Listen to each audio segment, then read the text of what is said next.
আম আলা কুলুবিন আকফালুহা। আমাদের আল্লাহ, আমাদের কোরআন, আমাদের রাসূল, আমাদের ইসলাম আমাদের জন্য সর্বশ্রেষ্ঠ, আমাদের জন্য নিরাপদ, আমাদের জন্য আরামদায়ক, এবং এর মধ্যেই আমাদের সুখ, শান্তি, স্বস্তি, নিরাপত্তা, আনন্দ, সুখ সব এখানে, সব এখানে। আমি তো সব সময় বলি, বাপ তুমি সারা রাত নারী দেখে যে মজা পাও, আল্লাহর কসম এক ইমানদার তাহাজ্জুদ নামাজে একটা সেজদা দিয়ে তার চাইতে লক্ষ কোটি গুণ বেশি মজা পায়। যারা ইবাদত করে, যারা আল্লাহর বন্দেগী করে, তুমি মনে করো না তারা নিরানন্দ, তাদের কোনো আনন্দ নাই। এমনি সেটানি মানুষ আল্লাহর ইবাদত করে, অনেক অসন্তুষ্টি নিয়ে আনি আল্লাহর বন্দেগী করে। আমরা 5 ওয়াক্ত নামাজ পড়ি অসন্তুষ্টি নিয়ে, হ্যাঁ? তো তাইলে নাফরমান ছেলে পেলে, বেহায়া নারী, হারামখোর নাফরমান মনে করে তার হারামের মধ্যে তৃপ্তি। খোদার কসম, হারামের মধ্যে অতৃপ্তি, হারামের মধ্যে অতৃপ্তি। হারামের মধ্যে মদে কখনো তৃপ্ত হয় না, পানিতে তৃষ্ণা মিটে যায়।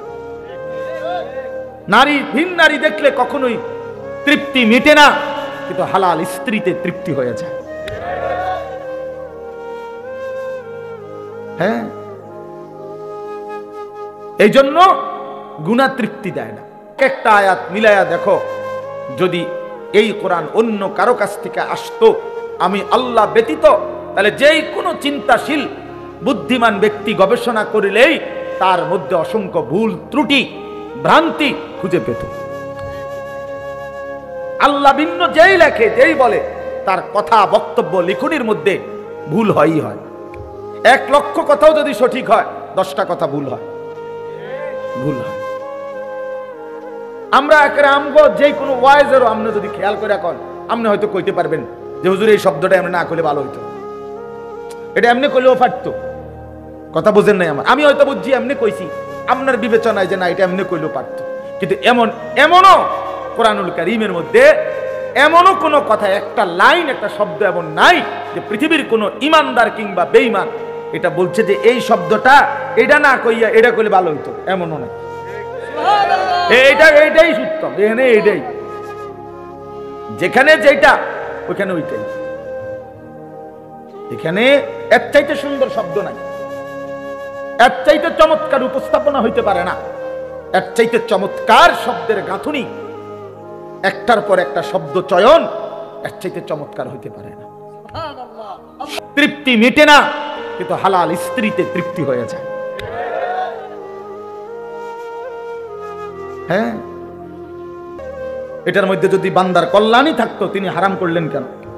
কথা বুঝেন নাই তো?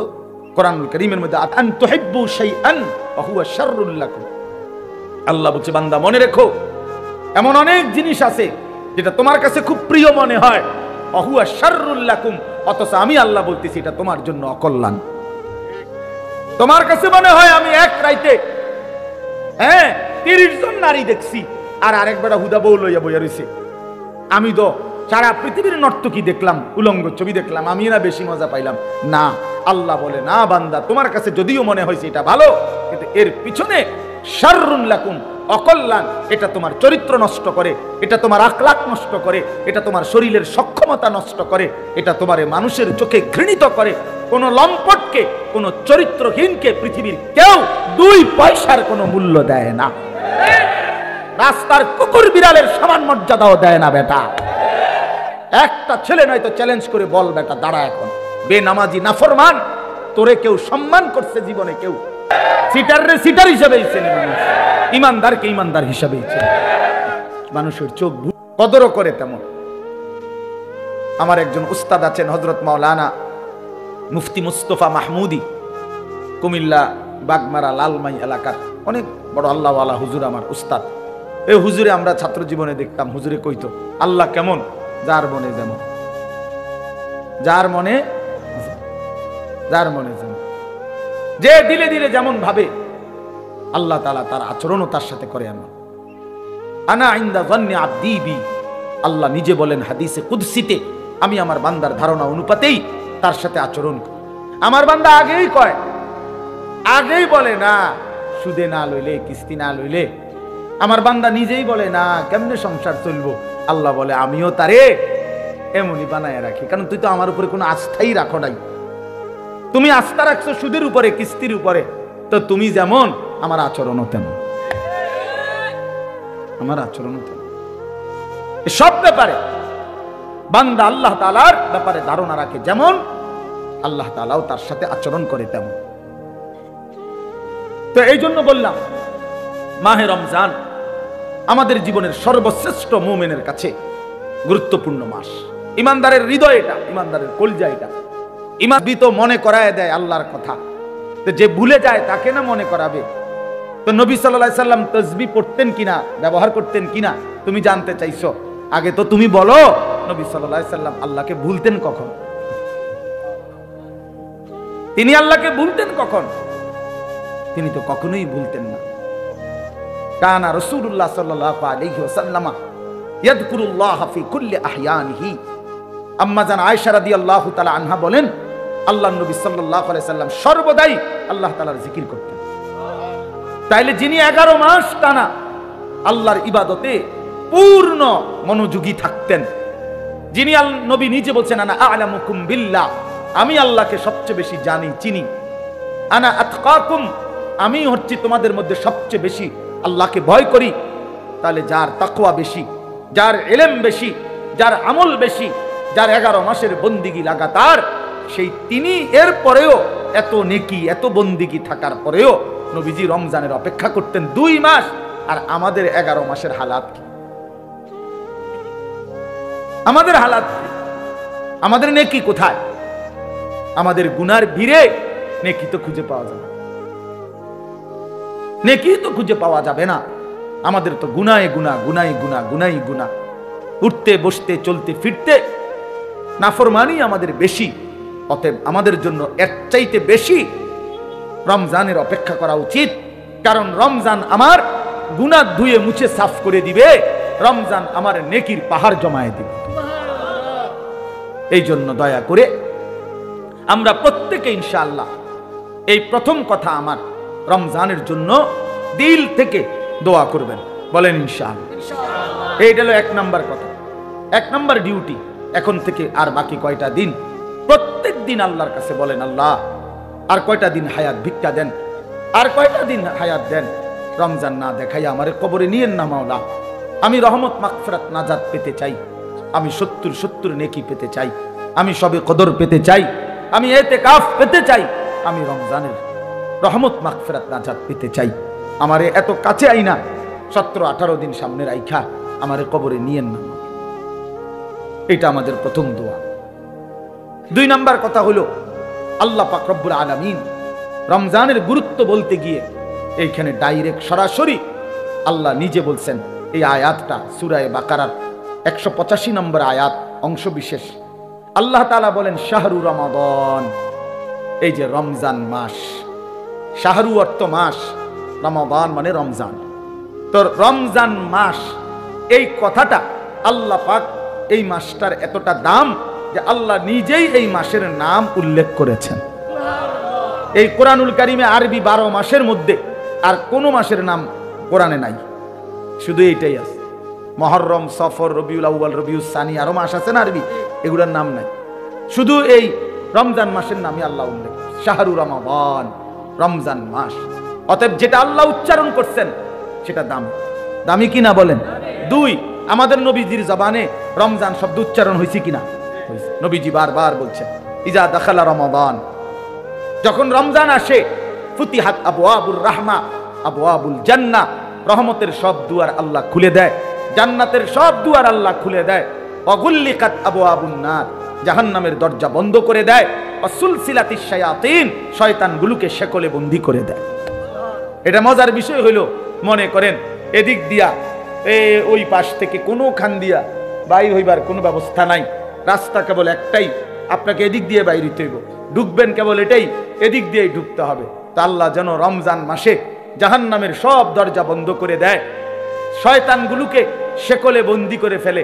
এবার আল্লাহ যেন বলে, বান্দা এটা রমজান, যেদিক দিয়েই আমল শুরু করবা, যে এলাকার থেকে আমল শুরু করবা, মানে আমার জান্নাতের দিকে হাঁটা শুরু করবা, তো কোনোখানে বাঁচবে না, কোনোখানে ভুল হবে না, পথ হারাইবা না, রাস্তা ভুল হবে না, অন্য কোনো দরজা দিয়া ঢুকার সম্ভাবনা নাই। শুধু খোলা যেই দরজা, এটা শুধুই জান্নাতেরই দরজা, ঢুকলে শুধু জান্নাতেই ঢুকলে শুধু জান্নাতেই ঢুক। কারণ খোলাই তো কেবল কিসের দরজা? জান্নাতের দরজা। এজন্য রমজানে যদি কেউ ইবাদতে লাগে, বন্দিগিতে লেগে যায়, আল্লাহর হুকুম পালন, তো আল্লাহ তাআলা বলেন মাস শেষে শুধু কেবল জান্নাতেই ঢুকবা, জান্নাতেই ঢুকবা, জান্নাতেই ঢুকবা, জান্নাতেই ঢুকবা। তাহলে নবী সাল্লাল্লাহু আলাইহি ওয়াসাল্লাম রমজান মাসের নাম রমজান উল্লেখ করছেন। মান কামা রমাদান, মান সামা রমাদান, এই রমজান শব্দটি আল্লাহ নবী বারবার উল্লেখ করছেন, বারবার উল্লেখ করেছেন। তাহলে যেই নাম আল্লাহ উল্লেখ করছেন, যেই নাম নবীজি উল্লেখ করছেন, তাহলে এটা নিঃসন্দেহে দামি কিনা বলেন? অতএব রমজান মাস আল্লাহর কাছে যেহেতু প্রিয়, রমজান মাস নবীর কাছে যেহেতু প্রিয়, আমি মুমিনের কাছেও রমজান প্রিয়। যা আমার আল্লাহর প্রিয় তা আমারও প্রিয়, যা আমার নবীর প্রিয় তা আমারও কি প্রিয়। এটা হলো এক। এবার আল্লাহ তাআলা রমজানের বৈশিষ্ট্য বলতেছে, আল্লাযী উনজিলা ফীহিল কুরআন। রমজান এটা সেই মাস যেই মাসে আমি আমার শ্রেষ্ঠতম কালাম কোরআন নাজিল করেছি। তাহলে রমজান মাস সেই মাস যেই মাসে কোরআন নাজিল হয়েছে। তাহলে রমজান কোরআন, রমজান কোরআন, এই এটা একদম কাগজের এই পিঠে, এই পিঠে যদি লেখা থাকে রমজান, ওই পিঠে দেখা যাবে লেখা আছে কোরআন।